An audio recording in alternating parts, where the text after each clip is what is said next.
말씀을 보니 즐거워하는 자들과 함께 즐거워하고 우는 자들과 함께 울라. 사도 바울의 말씀입니다. 근데 참 이 말씀처럼 되기가 너무 어렵습니다. 솔직히 함께 웃고 함께 우는 삶이 쉽지 않습니다. 지난 한 주간 동안 함께 웃고 함께 울자라는 주제로 말씀을 전하였는데요. 간략하게 요약을 하면 함께 웃고 함께 우는 삶 속에 천국이 있다 그랬습니다. 함께 웃고 함께 우는 삶 속에 하나님의 나라가 임하고 또 함께 웃고 함께 우는 삶 속에 인생의 역전이 반전도 일어난다는 말씀을 드렸습니다. 사실 살려고 하면 특히 오늘날과 같이 지금처럼 살기 퍽퍽하고 힘들다 보면 함께 웃고 함께 우는 삶이 살고 싶어도 사라지지 않습니다. 잘 안 됩니다. 솔직히 굉장히 어렵습니다. 왜 이렇게 어려울까? 그것은 우리 마음에, 저와 여러분의 마음에 악이 있기 때문입니다. 우리 마음속에 악이 있기 때문이에요. 주님은 이렇게 말씀하셨어요. 사람 안에서 나오는 것이 사람을 더럽게 한다. 사람의 마음이 악하기 때문에 사람이 악하다라는 거예요. 사람의 마음이 부패해 있기 때문에 무덤처럼 부패해 있기 때문에 사람의 삶이 부패하다라는 겁니다. 사람의 마음에서 나오는 것은 악한 생각, 곧 음란과 도둑질과 살인과 간음과 탐욕과 악독과 속임과 음탕과 질투와 비방과 교만과 우매함이니 이 모든 악한 것이 다 속에서 나와서 사람을 더럽게 하느니라.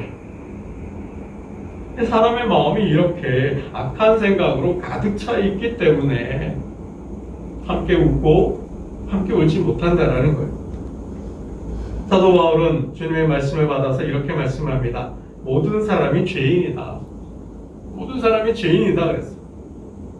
자기 자신을 포함해서 모든 사람이 단 한 사람도 예외 없이 죄인이다 그랬어요. 사도 바울이 자기 자신을 이렇게 가만히 들여다보니 두 마음이 있다라는 거죠. 내 안에 두 법이 있다고 사도 바울은 고백했어요. 오라 나는 공부한 사람이로다. 이 사망의 몸에서 누가 나를 건져내냐. 선을 행하고 싶은데 선을 행할 수가 없다라는 거예요. 선을 행하려 치면 내 마음에 또 하나의 법이 있어서 그 법이 가로막았다라는 거예요. 그래서 사도 바울은 죄에 대해서 로마서 1장에 대해서 1장에서 이렇게 정의를 하고 있습니다. 우리 로마서 1장을 한번 잠깐 함께 보겠습니다. 같은 성경이니까 로마서 1장 28절부터 잠깐 함께 보겠습니다. 사도 바울이 말한 죄에 대한 정의입니다. 제 목록이죠. 제 목록. 로마서 1장 28절로 함께 읽어나가 봅니다. 시작.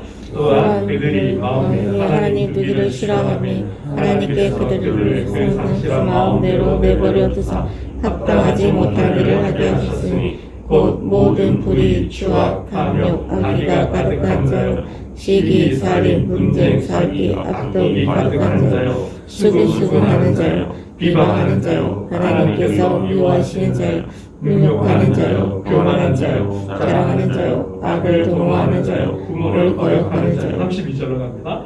그들이 이 같은 일을 행하는 자는 사형에 해당한다고 하나님께서 정하심을 알고도 자기들만 행할 뿐 아니라 또한 그런 일을 행하는 자들을 옳다 하느니라.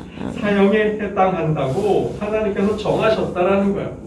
그들의 양심이 말합니다. 하나님께서 말씀하실 뿐만 아니라 그들의 양심이 말해요. 그들의 도덕이 말해요. 그 사회의 윤리와 법이 말해주고 있다라는 거예요.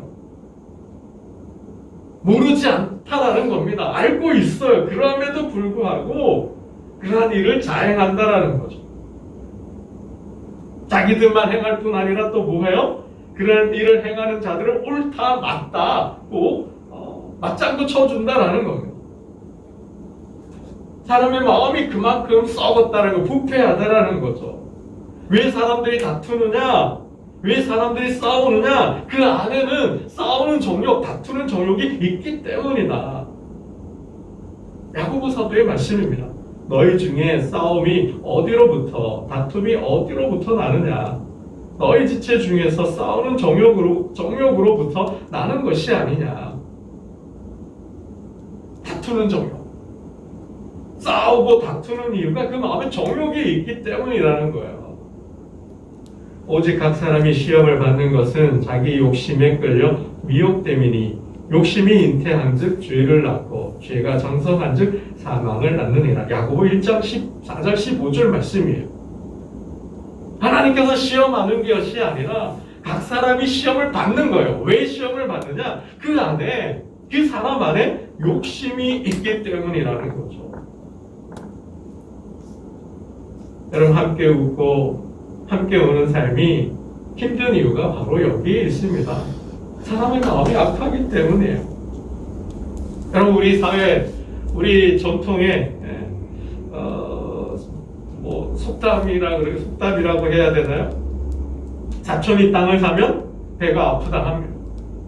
사촌이 땅을 사면 기뻐해야 되는데 배가 아파요. 왜 배가 아플까요? 왜 남이 잘 되면 배가 아플까요? 남이 잘 되는데 싫어요. 시기가 나고 질투가 나요. 왜 사람들의 마음에, 목사인 저의 마음속에도 이런 마음이 생기더라고요. 있더라고요. 지금 수능이 끝나고 우리 고3 수험생들이 한참 대학 진학을 위하여서 고군분투하고 있는데요. 지금 우리 주변에서 있을 수도 있는 이야기일 것 같습니다. 우리 옆집 애가 서울대학교 합격했대요. 여러분 기쁘십니까? 그것도 전체 수석으로, 그것도 4년 장학생으로, 그것도 서울대에서 최고 학과의 법학과에 전체 수석을 하고 4년 동안 장학금을 받는데요. 여러분 어떻습니까? 이런 이야기를 들으면 기쁩니까? 할렐루야입니까? 그 앞에서는, 그 엄마 앞에서는 아우 잘했다, 좋다, 정말 좋다, 축하한다, 다 기쁘다 하는데 집에 돌아가면 분이 나요. 왜 분이 날까요? 집에 돌아가면 화가 나요. 그죠? 그냥 짜증이 나고, 이게 왜 이런 마음이 생기냐라는 거예요. 같이 입사한 동료가 승진을 했어요. 차장에서 가장이 되고 부장이 됐어요. 축하지 한잔 해야지 하는데 집에 가서는 왜 분이 나고 화가 나느냐란 말이죠. 이게 우리의 마음이라는 거예요. 이게 사람의 마음이라는 거예요. 함께 기뻐해야 되는데 그 앞에서는 기쁘다, 좋다, 축하한다 하는데 셈이 나요. 시기가 나고 질투가 난다라는 거죠. 함께 슬퍼해야 하는데 오히려 기뻐요. 저의 불행이 곧 나의 기쁨이에요. 저의 패배가 곧 나의 승리예요. 저의 불합격이, 제가 떨어져야 내가 합격하는 거예요. 그래서 기뻐요. 꼭 그런 경쟁이 아니더라도 왜 우리 마음에는 그 사람이 안 된 게, 못 된 게, 실패한 게, 왜 어려워진 것이 왜 우리에게는 고소하다는 생각이 들고 잘 됐다고 그러고 왜 기쁜 마음이 드는지 모르겠어요.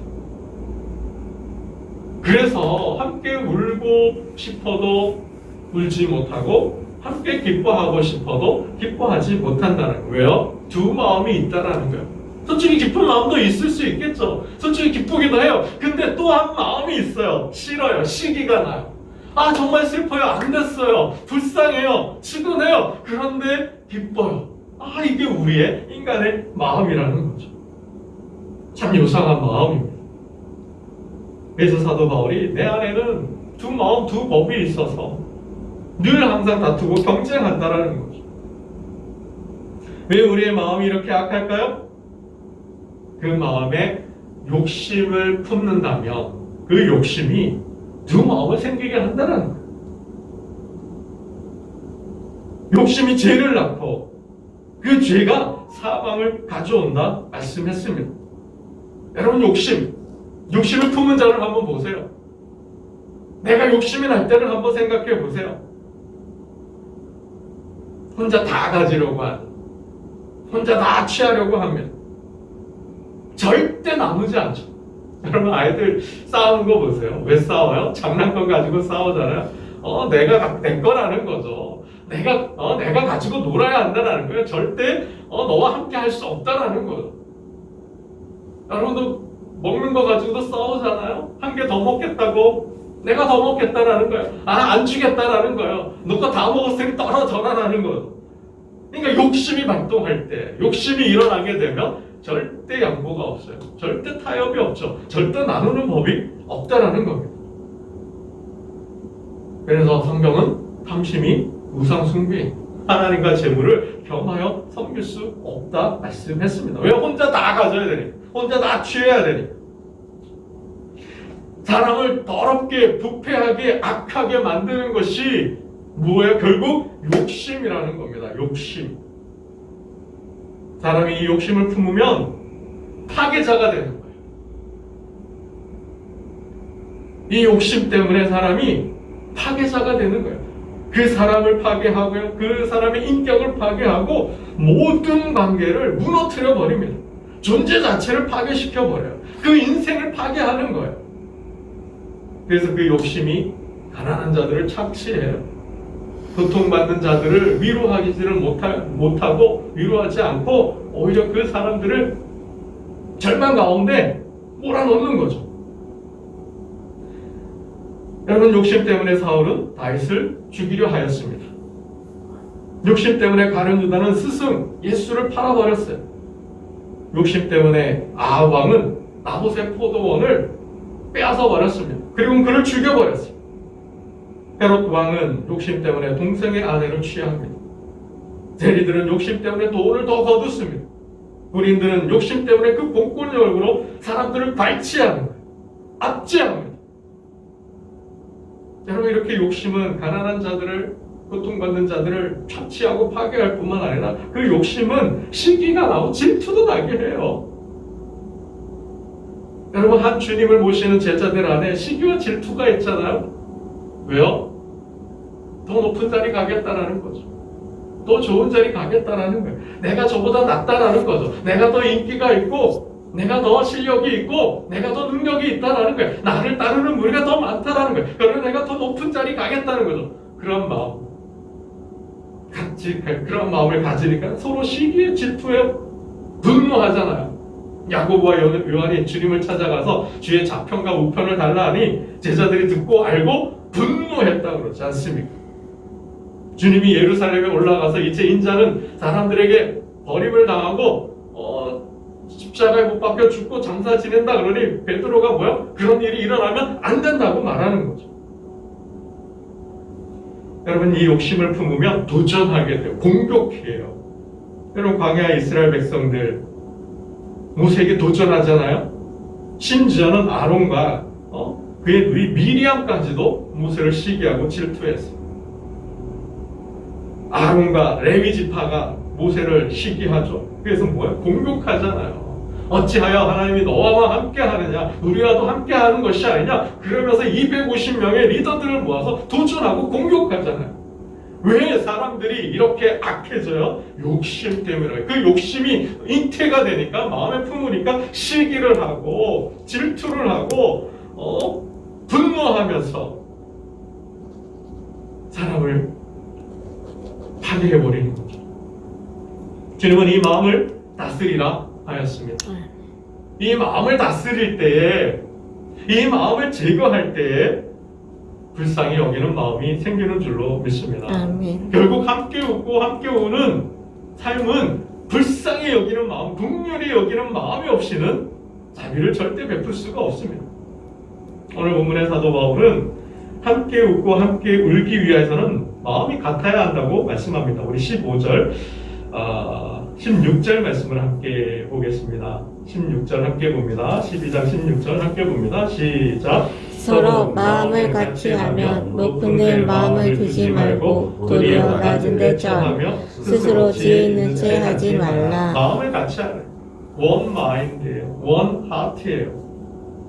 마음이 하나가 되고 뜻이 하나가 될 때 비로소 즐거워하고 함께 슬퍼할 수 있다 말합니다.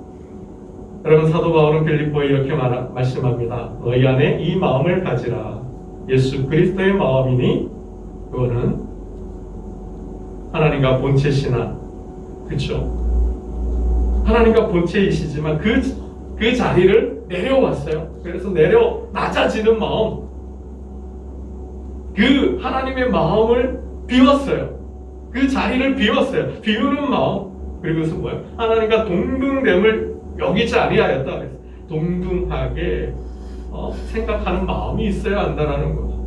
내가 저 사람과 마음을 같이 하고 내가 저 사람과 같이 하기 위하여 나 자신을 스스로 낮추고 나를 비우고 그리고 그 사람과 동등하다는 생각을 가질 때 우리는 함께 웃고 함께 울 수 있다 합니다.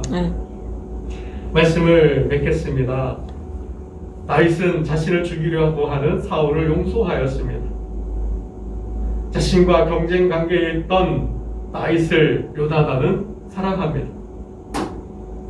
나와 우물을 다투던 조카 롯을 아브라함은 용서하고 양보합니다.